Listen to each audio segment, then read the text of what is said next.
Welcome back to another episode of We Talk Fit with Mish and Dean. Right. This is going to be good, I reckon. Anyway, so what we're going to do, highly professional, me reading off my phone while we're doing this. I'm going to just give you some questions. You're going to give me an answer, like whether it's a one-word answer, a sentence, whatever. And if we think we need to chat about the answer, we'll just chat about the answer. Okay. Right? They're just going to be like, question comes to your head, say what you think. There's no right or wrong. Okay. Again, we've just literally been chatting about everyone's opinion. Some facts back some things up, and you might fall into that. You're still allowed your opinion either way, right? Mm-hmm. So, and this is very general. Okay. Favorite exercise? Deadlift 100%. Deadlift 100%. That's nailed on when you say 100%. 100%. Out of core lifts, not so much going into power and things like that, but out of core lifts, deadlift, because of how many muscle groups you have to use, essentially. Yep. And if you're short on time, things like that, you're using a really good functional lift for, use and reward. So like bang for buck. It's kind of how when I'm talking about exercises with my clients or people that, or even what I'm doing. Yeah. I'm like, you get bang for your buck. Yeah, that and sort of same, but power clean sort of thing if you can do it. But gen pop, deadlift, people who are a little bit more advanced, got to use a power clean. So would you use a regression of that still?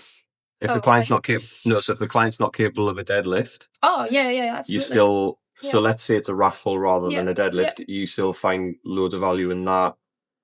Yeah, so I'll go through rack pull first, and then I love this because you're now analysing me like a McLean, and you're going, right, I might get you to do this leg movement and that, and then rack pull and yeah. So I'd go, I'd regress it into parts of that movement. So you might have your first pull, which is from the floor to your knee in a deadlift, and you teach them just that and being able to get their knees out the way, essentially, in that first pull. And then you might teach them the second pull, or you might even teach them an RDL. Instead of going from a rack pull, you might do an RDL, something like that. And then you add those two moves together and you go, right, we're going to now incorporate this part and this part.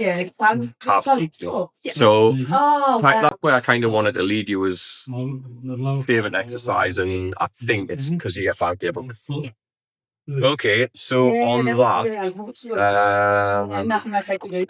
let's go leg press versus squats.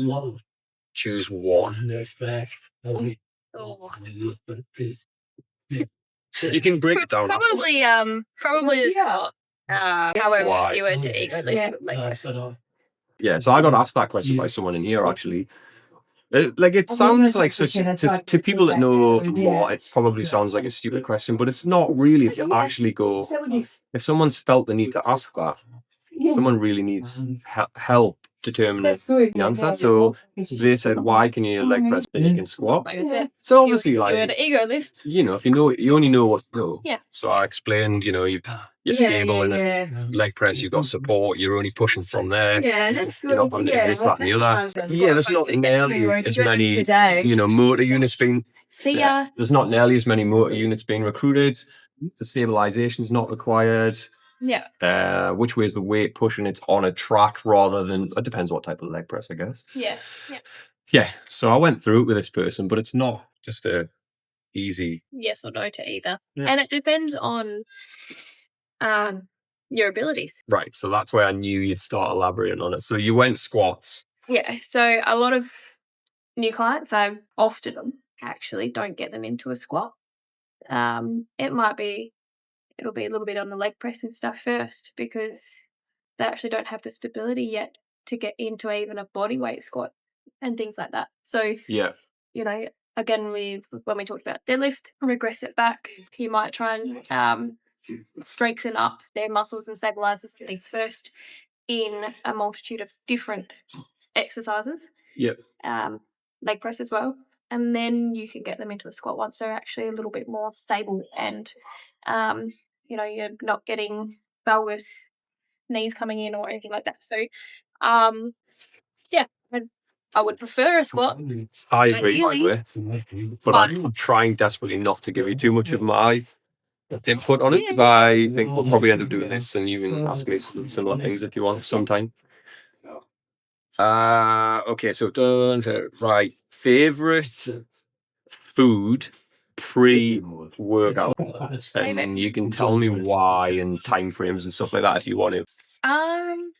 Gosh, I don't really have a favorite food. Depends on what I'm feeling like that week and what I've sort of set up for myself. So, if I don't have much time, I actually often reach for a small handful of sultanas or something like that. A little bit of carbs and energy and quick sugar. Mm-hmm. Uh, That's the most boring answer I've ever heard in my it life. is. It is That's like shit. That's absolutely shit. Otherwise, I'd have like an actual meal if I'm training in the afternoon, and that meal would be probably anywhere from 60 to 90 minutes pre, Mm-hmm. because it's an actual So you've got more time for proper meal. more substantial. Yeah. So when I've got time for an actual meal, I'll have a proper meal. So please tell me what might be in that meal then, so that the best we're coming up with isn't just a handful of sultanas. Like if you've got time to have a proper meal and you're training in the armor, what would you typically get? This is gonna be boring again because I have Chicken and rice. chicken and rice. Yeah, but And veg. there's got to be a reason that you have However, that, right? however it does all. It could be like a taco flavored, or it could be different flavors and stuff like that that I'll use if I've got time, depending on what I'm doing. But Okay. So I'm pretty boring when it comes to my meals, to be honest. you're thinking results rather than So anyway, following on from that, favorite food post workout. Okay. And again, you can elaborate on why and time frame stuff if you want to, or you can just generalize it. So post workout, I generally try and have some carbs. Could be another chicken and rice meal, to be honest, is what I used to do. Mm-hmm. Sometimes it'll be some rice cakes and things like that. Yeah. Right, we'll pause there. Right, what was the last one? Can you remember? Post workout. Post workout. Answer it on I just said like another meal. Yep. Another chicken and rice meal, basically. And veg. It's so boring. Yeah, generally post workout it's more carb orientated, essentially. So it could be if I haven't had fruit, it might be a piece of fruit, might be some rice cakes or something like that sometimes. A little bit of peanut butter. That could also sometimes be my pre-workout. But yeah, boring meal. Okay. Oh, we're going to have to come back to these because we're going to have to do another one because some of these questions would be pretty good. Favorite supplement? One. Oh, just what? Crazy. Yep. I'll probably hear you on that too. Quickly, why? All the benefit. It's like there's too many lists and to think of off the top of my head. So like your energy production. Also there's getting into that, a little bit of studies and things on mental health with it, and it helps that way as well. It's not just so you put it above other things because of value or not? Yeah. Just there's a lot more benefits from that whole body wise than just protein or just whatever else it's supplement. But yeah, there's a multitude of different benefits with it. Yeah. Okay, quickly, because I think we're going to run out of time. Worst bit of advice you've heard? In it, like, we'll use a gym scenario or fitness scenario rather than just generally in life. Like, because that could be a can of worms. Worst bit of advice you've heard? Not necessarily might not have been involved, you might have overheard something. Worst piece of advice. Or like worst conversation, maybe like we've talked about, in other That's a hard one because there's, off the top of my head, it's really hard to sort of think about it. Probably the worst piece of advice. You want to come back to it? Yeah, I might. Best bit of advice you've heard? These are the pieces of advice. And you might change your mind, like, and go, right, we need to re-record and do another episode. But at the minute, what's Probably the, actually lifting heavy, best advice. Or being able to lift heavy. Then just sort of going multiple reps and going, oh yeah, I'm done. Being able to actually lift to almost failure, not quite failure, and not always to failure, but so lifting. train with the right intensity? Is Yeah, that what you mean? yeah, probably. Right. So if we're gonna say Yeah, train, like however you word it, but train with the right with intensity. the right is more- intensity. Okay. Yeah. Back to the other one. Worst bit of advice you've heard. When you say it. If I said, have you heard anything stupid being said by a trainer, not including anything I've ever said, by the way, you're not allowed to say any of that. What's the stupidest thing you've heard in a gym? Put it that way. Eat less than 400 calories. Perfect. Like that sort of Yeah. horse shit statement. Yeah. That's what that's similar to what if you'd asked me that, I've got similar Would scenario with that one. Yeah, eat less than what your basically your basal metabolic rate is.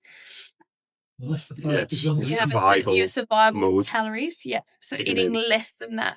Yeah. And then actually trying to help and change people's perception on what they should or how much they should be eating. Yeah. I still have multiple people that I talk to actually in regards to that. So when I said should be eating this much, and so no, we need to up you, and then we've actually upped their calories, and they start losing weight, and they're like, "Oh, I'm losing weight." I'm like, "Yeah, because your body's not it's healthier. shutting down." So what I should have said was worst bit of advice today. Instead of, because it sounds like that's like common, like you're getting that all the time. Or you hear that. I hear that all the time as well. Calories. Jeez, man. Eat some food. Yeah. Athletes train and eat. They don't diet and exercise. There you go. Mm-hmm. You can save I that. like You that. can write that down. I like that. That might go on the wall at some point down the line. We're going to wrap that up there, but we will definitely come back and do these sorts of ones again. You can have a turn with me at some point. Yeah. But I'll add to this list that I want to ask you. Because I like seeing you struggle. Thanks. Well done.